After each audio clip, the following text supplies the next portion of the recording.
4.29 재보궐선거를 앞두고 여야의 기싸움이 치열합니다. 이번 선거는 단순 선거에서 벗어나 정치 거물들의 정치 생명이 걸린 문제로까지 확산되고 있는 모습인데요. 4.29 여야 재보선 승부처의 판세를 짚어보겠습니다. 황태순 평론가, 민영삼 원장 두 분과 함께 얘기 나눠보겠습니다. 어서 오세요. 안녕하십니까? 안녕하세요. 네, 이번 재보궐선거 지역은 4곳밖에 안 되는데 여야 대표들이 거의 올인하는 분위기가 지금 연출이 되고 있습니다. 아무래도 두 대표 다 이제 취임 이후 첫 선거라는 점이 특히나 좀 신경을 쓰지 않을 수가 없겠죠. 그렇죠. 거기다 마침 문재인 대표, 김무성 대표 두 분 다가 네. 뭐 여론조사하면 공히 차기 2017년 대선의 1등, 2등. 네. 지금 보면 서로 아직까지 뭐 문재인 대표가 좀 많이 앞서고 있습니다만은 어쨌든 여권에 또 야권에 유력한 대권 주자고 또 보면 사실 내년 4월 총선 때까지 이번 4.29 재보선이 끝나고 나면 국회의원 재보선은 올해는 10월 달이 없어요. 그러니까 여기에서 뭔가 승기를 좀 잡아야지 그런 승기를 몰아서 내년 보면은 총선 때 흔한 얘기로 좀 공천권을 좀 자기 주도로 행사하고 그 분위기에서 총선을 돌파해야만이 2017년 대선을 가지고 좀 환하게 보이거든요. 그러니까 사실 문재인 대표나 김무성 대표 이 두 분 대표 입장에서는 사실상 네. 뭐랄까 2017년 대선을 앞둔 전초전적 성격이라고는 할까요? 그러다 보니까 모두 걸기라고 그러죠. 올인이라고 그러죠. 올인하고 네. 있는 입장이고. 그러니까 문재인 대표도 보면은 박지원 의원 또 건너갑 고문 만나서 그야말로 3고 처리, 4고 처리, 5고 처리하는 모습이고. 네네. 또 김무성 대표도 보면은 강화 같은 데서는 1박 또 지방 가는 곳마다 뭐 1박, 2박 하고 보면은 심지어는 뭐 요즘 보니까 차준마를 갖다가 패러디한 네. 뭐 새준마. 새준마, 빨간 그저 뭐죠?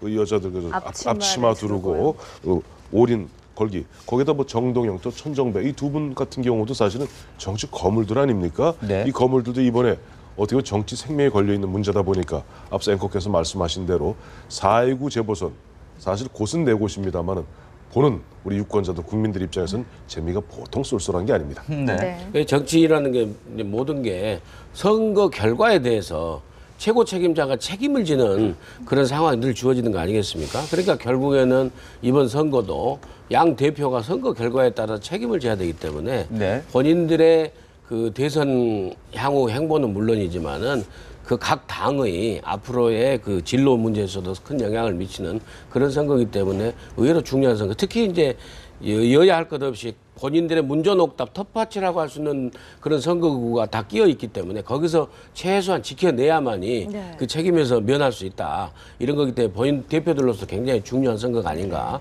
네, 그렇게 봅니다. 네. 두 대표뿐만 아니라 여야에게도 중요한 선거인데 참 어렵습니다. 특히 텃밭이라고 불리던 곳에서 좀 고전하는 모습인데요. 그렇죠. 인천 서강화을에서는 오히려 좀 야권 바람이 불고 있고 서울 관악을은 한 번도 여당에게 내준 적이 없는데도 여당 바람이 불고 있다고요? 여당 바람이 분다는 게 아마 지난주에 있었던 여론조사 결과를 네네. 보고 그렇게들 말씀하시는 것 같은데 사실은 과거 1988년 4.16 총선 때부터 그 당시 민정당, 그 이후에 민자당, 신한국당, 한나라당, 새누리당 공이 늘 40%는 늘 얻습니다, 표를. 근데 40 갖고는 절대 국회의원이 될 수 없죠. 그러다 보니까 13대 이후 19대까지 무려 7번에 걸친 선거에서 늘 야당이 네. 먹었고 네네. 지난번 19대 총선 같은 경우는 이 야권 단일 후보였던 이상규 후보가 빠지를 달지 않았어요. 그런데 이번에도 보니까 마침 오신환 후보가 뭐 34점 몇 %가 나왔다 그리고 이쪽에 정동영 후보 나오고 저 정태우 후보가 아직은 좀 지명도가 떨어지다 보니까 이것도 뒤집어지는 거 아니야?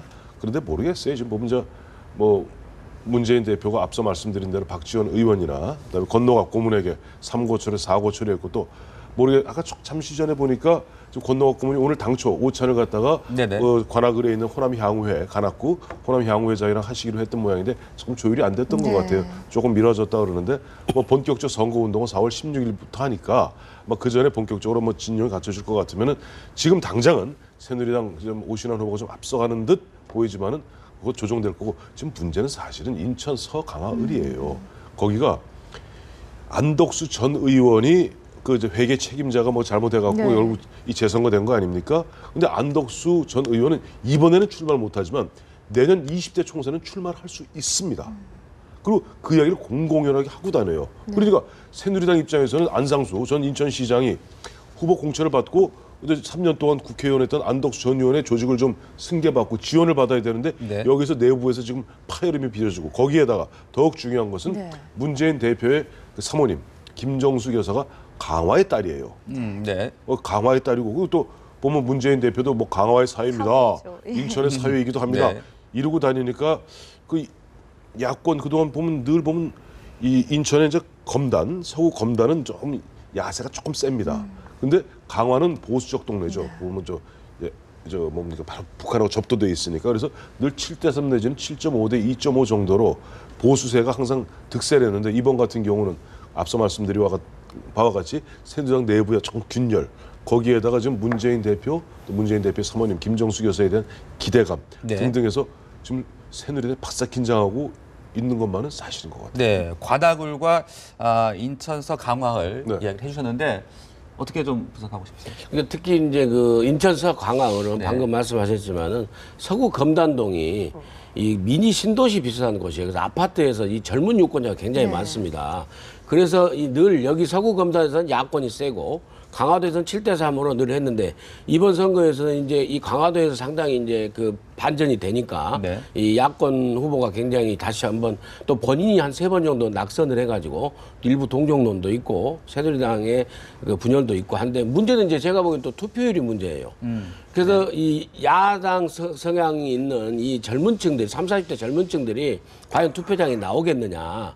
그렇기 때문에 서강화을도 끝까지 지켜봐야 될 그런 대목인 것 같고 관악을은 뭐 말씀 안 드려도 워낙 그 우리 시청자들이 잘 알고 계시라 보는데 문제는 관악을에 김희철 이제는 동교동계가 봉합이 됐으니까 김희철 전 의원이 거기서 구청장을 2번이나 하고 국회의원하고 또 호남 그 당원들의 지지를 전폭적으로 받고 있는 김희철 그 경쟁 후보 네. 전 의원이 지원 여부를 끌어내느냐가 정태 후보로서는 굉장히 중요하죠.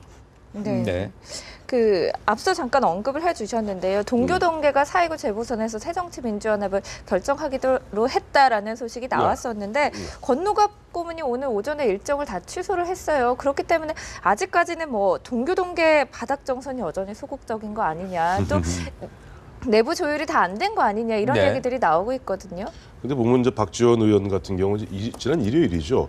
오전에 당초 보면 이제 당시 권노갑 고문 그 이제 문재인 대표랑 만나려 했는데 그게 무산되었고 그날 저녁에 보면 박지원 의원하고 문재인 대표 한 100여 분간 만나지 않았어요.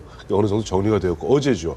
화요일 보면 이제 김대중 대통령 묘소 앞에서 다시 한번 좀 뭐 의견 조율이 됐는데 뭐 권노갑 고문도 보면은 최근에 뭐 문재인 대표에게 섭섭한 건 섭섭한 거고 네. 그러나 중요한 것은 김대중 대통령의 선당 후사의 네. 그 유지에 따라서 그건 당을 도와야 되는 것 아니냐라고 말씀했는데 아직은 사실은 호남 향후회를 비롯해서 호남 분들이 문재인 대표에게 섭섭한 마음, 서운한 감정이 있는 건 사실이죠. 근데 네. 당장 뭐 지난주 3월 31일부터 문재인 절대 돕지 않겠다. 특히 이훈평 전 의원 같은 경우는 김대중 대통령 묘소 앞에서 한 약속, 결정 바꿀 수 없다. 라고 이야기했는데 이게 갑자기 하루 만에 또 박지원 의원 만나서 박지원 의원이 갑시다 그런다고 또 우르르 또 가기도 그렇잖아요. 그러니까 네. 조금 조율하는 게 있는데 당장 4월 9일, 4월 10일 양일간 후보 등록하고 4월 16일이 되어야 정식 공개적으로 네. 어떻게 보면 선거 운동할 수 있어요. 그러니까 네. 그 전에는 어떻게 사전 조율을 갖다 하실 거라고 보고 네. 그럼 당장 오늘 뭐 권노갑 고문은 건강상 이유 때문에 권노갑 고문이 연세가요. 지금 86세세요. 네. 그저 조금 그 어르신인데 그렇죠. 보면 또 건강이 안 좋고 네. 좀 잠깐 감기도 올 수 있고 한 거니까 그렇게 너무 심각하게 볼 건 아닌 것 같고 대원칙은 권노갑 고문이나 네. 박지원 의원이나 또 이호 여사님까지 모시는 가운데 어제 돕기로 했으면 곧 문재인 대표 도울 겁니다. 네. 뭐 일단은 서운한 마음이 아직은 좀 남아 있을 것 같고 뭐 봉합이라는 지금 표현들을 많이 쓰고들 있는데 결국에는 적극적인 지원에 나설 거라고 보십니까? 근데 적극적으로 지원 나서겠죠. 네. 이제 선언도 했기 때문에. 근데 저는 문제를 좀 나눠서 봐야 된다고 생각을 하거든요. 그러니까 정파로서의 동교동계가 갖고 있는 정파로서의 친노 문재인 대표에 갖는 서운함하고 그다음에 친노 문재인 대표가 유념해야 될 부분이 이 정파로서의 동교동계하고 다른 일반적인 호남 민심입니다. 네. 그래서 대북 송금 특검을 하고 김대중 대통령, 박지원 의원이 감옥을 가고 뭐 이기호 경제수석이 구속되고 아무튼 많은 그 김대중 정부의 사람들이 정치적 박해를 당한 것에 대한 서운함은 분명히 있고 그것은 충분히 이제 해소될 수 있겠죠, 정치적으로. 네. 그렇지만 호남 민심이 갖고 있는 네. 친노 노무현 대통령 문재인 대표에 대한 그 서운함은 앞으로도 계속 친노 그룹으로서 문재인 대표가 대권 가도를 가는 데서도 달래야 될 부분이라는 거죠. 근데 그 네. 부분은 아직 그대로 남아 있습니다.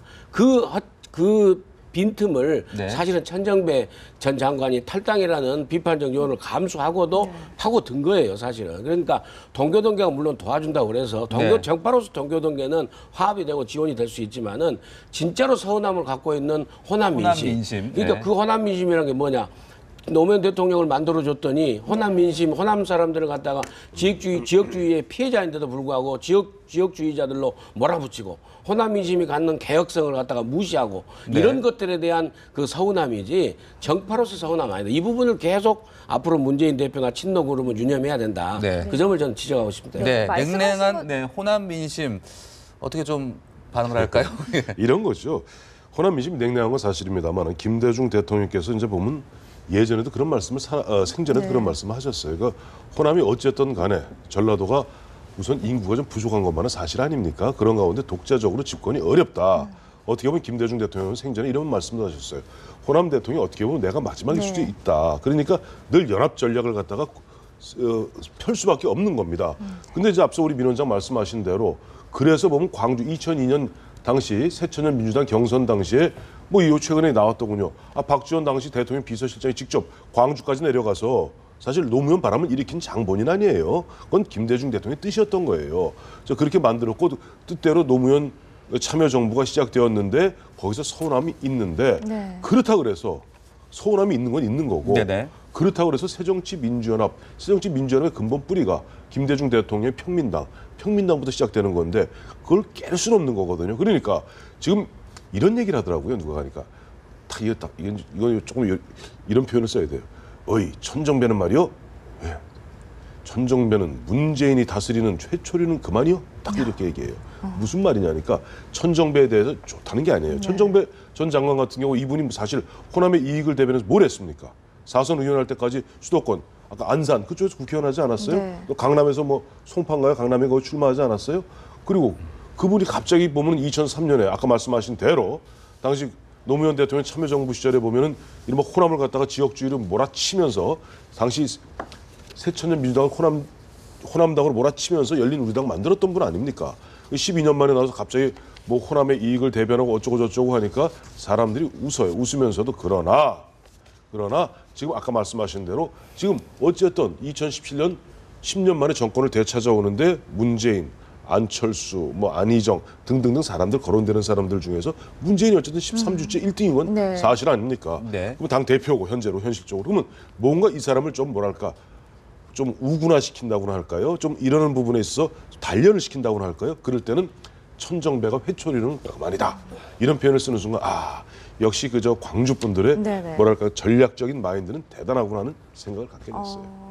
그러니까 동교동계 선거 지원에 더불어져 이제 문재인 대표가 어떤 진정성 있는 조치를 취할지 이런 부분도 좀 중요하겠군요. 그 그렇게 진정성 있는 보면. 조치라는 게 근데 사실 그래 문재인 대표가 지금 뭐 당직 다 정해놨는데 그다음 새로 나눠줄 당직도 없는 거 아니에요? 네. 결국 보면은 아마 문재인 대표가 두 가지를 지금부터 잘해야 될 거예요. 이번에 4.29 재보선을 잘 통과한다 하더라도 늘 문재인 대표는 꼭 호남뿐 아니라 일반 서울 사람들 지켜보니 또다시 이분이 보면 혹시 친노 패권주의적 모습을 드러내진 않을까. 패권주의는 다른 거 아니거든요. 공천 앞두고 2012년 당시 한명수 대표 때 이해찬 전 국무총리 이 두 분들이 짝짝꿍 돼갖고 이른바 막 자기 쪽으로 뭐 동교동계니 다 공천 탈락시키고 자기네 운동권 중심으로 끌어나갔잖아요. 네. 그런 부분들. 노무현 대통령 당시에 보면 밑에 행정관 하던 사람, 비서관 하던 사람 대거 다 공천 줬잖아요. 그 부분이 패권주의라는 겁니다. 그래서 만약에 문재인 대표가 이번에 뭐 4.29를 잘 통과하고 내년 총선 앞두고 또다시 만에 하나라도 그런 과거에 보여줬던 친노 패권주의적 모습 보인다면 그건 호남 정서가 아니라 대한민국 전체 국민 정서가 그 친노 패권주의 등을 돌릴 수밖에 없을 거예요. 그렇기 때문에 문재인 대표도 그걸 잘 알 겁니다. 네. 그러니까 지금 당장 뭐 그렇다고 무슨 나눠주는 무슨 당직이 있는 건 아니거든요. 그러니까 조금 더 지켜보시죠. 네. 네. 그 관악을 후보 경선에서 정태호 후보에게 패한 김희철 전 의원의 지지를 끌어내는 것도 중요할 텐데요. 지금 문재인 대표가 만나자고 했는데 김희철 전 의원이 이걸 거절을 했다고 해요. 안 만나고 있죠. 지금 또 김희철 의원도 또 정치를 해야 되기 때문에 그 정태호 후보가 또 이번에 당선이 될 경우는 정치적 미래가 없는 거예요. 현실적으로 그런 측면이 있어서 무작정 이제 도와주기에는 여러 가지 풀어야 될 과제가 있긴 한데 어찌됐건 그러더라도 경선에서 패배했기 때문에 승복을 해야 된다라는 원칙적인 문제는 있지만은 네. 김희철 의원이나 김희철 의원을 지지했던 그 호남 당원들, 그 지역 당원들 입장에서는 아니 50% 권리당원에서는 3% 이기고 일반 이 관악 주민 여론조사에서 3.6% 져가지고 0.6%가 졌기 때문에 네. 지금 이 여론조사가 조작이라고 지금 항의하고 네, 성명서를 네. 내고 네. 지금 그러고 있는 상황이에요. 그러니까 이게 쉽게 봉합될 상황은 아니고 또 공교롭게 제가 그 알아봤더니 김희철 전 의원이 정태호 후보하고 경선하면서 썼던 그 사무실에 네. 또 다른 층에 정동영 후보가 지금 입주했어요. 그래가지고 또 이제 그 설왕설래가 좀 있기도 해요. 재밌기도 하고. 이제 그런 상황이 있어서 이게 김희철 전 의원이 정말 얼마나 적극적으로 도와주냐. 이미 박지원 의원이랑 동교동계 여기 선거 지원하러 오지 말으라고 성명을 냈다니까요. 그러니까 상당히 그 삼고초려해서 김희철 전 의원과 그 지지 세력들을 끌어안아야 될 게 또 상당히 중요한 과제죠. 네네. 그 김희철 전 의원이 뭐 정동영 전 공적으로 기운 것이 아니냐 뭐 이런 이야기들도 일부는 나오던데. 그렇지는 네. 않고요. 김희철 의원 같은 경우는 뭐 아시겠습니다만은 지금 보면 현재는 이제 여권에 와 있는 네. 한광옥 그분도 옛날 보면 관악에서 국회의원 하셨거든요. 관악 갑을 있을 때 한광옥 의원의 보좌관 한 10년간 했고 또 보면은 김대중 대통령의 장남인 김홍일 의원의 보좌관도 했고 어떻게 보면 동교동계예요 이분은. 네네. 동교동계인데 이거 구청장 하시면서 텃밭이 굉장히 단단하죠. 그러니까 그 좀 사실 김희철 전 의원의 도움이 절대적으로 필요한데 이분이 마침 전북 고창분이라 또 혹시 저 전북 출신의 그 저 정동영 전 장관에게 좀 기우는 거 아니냐 싶은데 네. 아, 예. 지금 보면은 정동영 전 장관 같은 경우 국민 모임 쪽으로 좀 이미 줄을 서 있는 것이고 네네. 어쨌든 김희철 전 의원 입장에서 이번이 아니더라도 뭐 내년은 어렵겠죠. 2018년 보면 또뭐 구청장 선거 다시 있을 수 있는 거 아니에요? 여러 가지 또 그리고 2017년에 지금 만약 새정치민주연합이 정권을 탈환해온다면 또 수많은 자리가 있습니다. 뭐 네. 또 이분 같은 경우 의원도 하셨죠, 구청장도 하셨죠 하면 그 이후에 하실 수 있고 또 국가 경영에 또 도움 줄 수 있는 길이 여러 가지 있어요. 네. 그렇기 때문에 함부로 보면 쉽게 보면은 지금 새정치민주연합을 탈당하는 사실상 탈당해서 정동영 전 장관을 돕기는 쉽지 않을 것이다. 그러니까 지금은 조금 뭔가 정태호 후보도 마찬가지고 문재인 대표도 마찬가지고 뭔가 좀 삼고초려하는 그런 좀 진정한 노력을 보이는 게 우선 중요하지 않겠는가 봅니다. 네. 네, 그 광주 설에서는 천정배 전 의원이 일단 좀 앞서가는 그런 모양새거든요. 네. 근데 이제 아까 말씀드린 그 호남 민심, 그 친노에 대한 그 서운함 이런 걸 이제 빈틈을 비집고 들었는데 또 이제 그런 그 정치적 정서 말고 실질적으로 인구 구성이라든지 그 지역의 정치 지형을 보면은요, 거기는 이제 금호지구하고 그 풍남지구라고 해가지고 이 수원 영통처럼 미니 신도시 아파트촌입니다. 그래서 30, 40대 유권자가 굉장히 많아요. 네. 근데 그분들은 굉장히 이제 야성이고 개혁성을 바라면서 그분들이 사실은 이 기득권, 새정치민주연합의 호남에서 오랫동안 누려온 기득권에 대해서 상당히 반발하는 심리도 있고 천정배 후보의 개혁성에 대해서 상당히 지지를 주고 있기 때문에 여론조사상으로는 상당히 천정배 의원이 높게 나옵니다. 네네. 근데 이제 동교동과 지원을 하고 당 조직이 다 가동을 하게 했을 경우에 과연 이 30, 40대 유권자들이 투표장까지 계속 갈 것인가? 그 부분 때문에 천정배 장관도 마음을 놓을 수 없는 상황이다. 그런 상황에서 이제 새정치연합의 소속의 광역의원이죠. 광주광역시의원 한 명하고 둘 중에 한 명, 그 다음에 기초의원, 네. 구의원 그 4명 중에 2명이 새정치민주연합 소속이면서도 무소속 천정배 의원을 지금 돕고 있어요. 그러니까 새정치연합에서 또 조직적인 분열이 약간 있긴 있습니다. 네네. 근데 이 부분을 이제 당 차원에서 네. 또 동교동계 지원으로 얼마만큼 이렇게 그 만회할 수 있을지 그 부분이 또 굉장히 중요한 관전 포인트 같습니다. 네. 네. 말씀하신 것처럼 여론조사에서는 천정배 후보가 앞서가고 있긴 네. 하지만 유권자들이 막상 투표장에 가서는 그래도 도와줘야지 이렇게 하는 분들도 많단 말이에요. 그렇죠. 보면은 이제 광주에서 이제 광주 서을이 보면은 서울로 말하면 강남이잖아요. 대구에 가면요 수성갑, 수성을이 서울로 말하면은 저 서초 강남입니다. 그러니까 김부겸 전 의원 보면 거기서 많이 약진하는데 일단 투표장 가기 전에 여론조사라면 김부겸 전 의원이 거의 더블 스코어로 이겨요. 근데 투표장 가면 사람들 얘기 들어보니까 손이 저절로 머릿속은 김부겸을 생각하는데 손은 땅 찍고 보니까 1번을 찍었더라는 거예요. 새누리당을. 아마 그건 어쩔 수 없는 측면이 있을 거고 사실 뭐 조용택 지금 보면 새정치 민주연합의 조용택 후보도 친노 후보입니다. 아니 친노가 중요한 게 서갑에서 의원을 했잖아요. 그렇죠. 서갑에서 천정배 의원 같은 이제 물론 순수 무소속이니까 정동영 장관 같이 보면 국민모임에 말을 탄 경우가 조금 달라요. 그러니까 유권자들 입장에서 천정배 전 장관은 이번에 당선되면 새정치민주연합으로 복당할 수도 있는 거 아니냐 하는 그런 또 느낌을 줄 수 있고 한데 저는 작년 지방선거 때 윤장현 후보, 그다음에 강훈태 후보 붙었을 때 분위기로 보면 강훈태 후보가 이겼죠. 네. 근데 여론조사도 마지막까지 강훈태 후보가 거의 상당히 좀 압도까지는 몰라도 상당히 이겼어요. 근데 투표하니까 어떻게 됐어요? 윤장현 후보가 더블 스코어로 이겼잖아요. 저는 그래서 막상 투표가 달라질 수 있다고 봅니다. 네, 두 분과 말씀 여기까지 듣겠습니다. 고맙습니다.